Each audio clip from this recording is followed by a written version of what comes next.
चुप। एक पुरानी हवेली, चारों तरफ सन्नाटा, दीवारों पर पुराने खून के निशान और अंधेरे में कोई ऐसी चीज घूम रही हो जो जिंदा नहीं है। और फिर उसी हवेली के दरवाजे पर एंट्री होती है प्रभास की। जी हाँ, द राजा साहब एक ऐसी फिल्म है जिसमें हॉरर, कॉमेडी और साउथ स्टाइल मास एक्शन का जबरदस्त मिश्रण देखने को मिलता है। कहानी शुरू होती है एक पुराने महल से जिसे लोग श्रापित मानते हैं। गांव वालों का कहना है कि उस हवेली में एक पुराने राजा की आत्मा भटकती है। रात होते ही वहां से अजीब आवाजें आती है, लोग गायब हो जाते हैं और जो अंदर गया वो कभी वापस नहीं आया।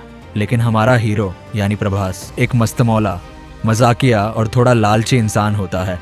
उसे पता चलता है कि उस हवेली के अंदर बेशुमार दौलत छुपी हुई है। पैसों के लालच में वो बिना सोचे समझे हवेली के अंदर जाने का फैसला कर लेता है। शुरुआत में सब कुछ मजाक लगता है, हीरो हंसी मजाक करता है, दोस्तों के साथ घूमता है। लेकिन जैसे ही रात होती है हवेली का असली चेहरा सामने आने लगता है। दरवाजे अपने आप बंद होने लगते हैं, दीवारों से खून टपकने लगता है और एक खतरनाक साया उनका पीछा करने लगता है। फिर धीरे धीरे कहानी का सबसे बड़ा राज खुलता है। सालों पहले उस महल का राजा बहुत ताकतवर था, लेकिन उसके अपने लोगों ने ही उसे धोखा दिया, उसकी दौलत छीन ली और उसे बेरहमी से मार दिया।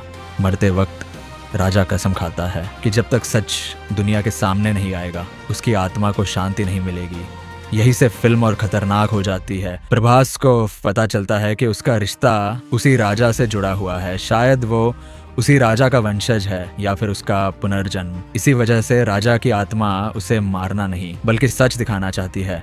फिल्म का पहला हिस्सा कॉमेडी और सस्पेंस से भरा है, लेकिन दूसरा हिस्सा पूरा एक्शन मोड में चला जाता है। प्रभास की एंट्री बैकग्राउंड म्यूजिक के साथ थिएटर में सीटियां बजवा देती है। एक तरफ भटकती आत्मा, दूसरी तरफ जिंदा दुश्मन और बीच में हमारा हीरो। क्लाइमैक्स में हीरो महल के नीचे छिपे एक सीक्रेट कमरे तक पहुंचता है जहां राजा के साथ हुए धोखे के सबूत मिलते हैं। फिर एक जबरदस्त लड़ाई होती है जिसमें हीरो दुश्मनों का अंत करता है और राजा की आत्मा को इंसाफ दिलाता है। जैसे ही सच सामने आता है हवेली का अंधेरा खत्म होने लगता है और राजा की आत्मा हमेशा के लिए शांति पा लेती है। लेकिन रुकिए, कहानी यही खत्म नहीं होती।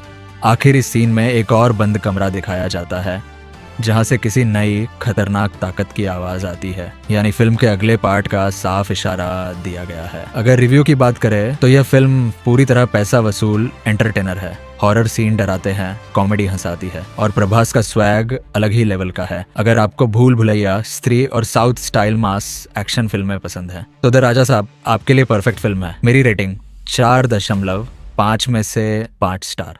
और सच कहूं, प्रभास ने एक बार फिर साबित कर दिया कि उनकी स्क्रीन प्रेजेंस आज भी सबसे अलग है।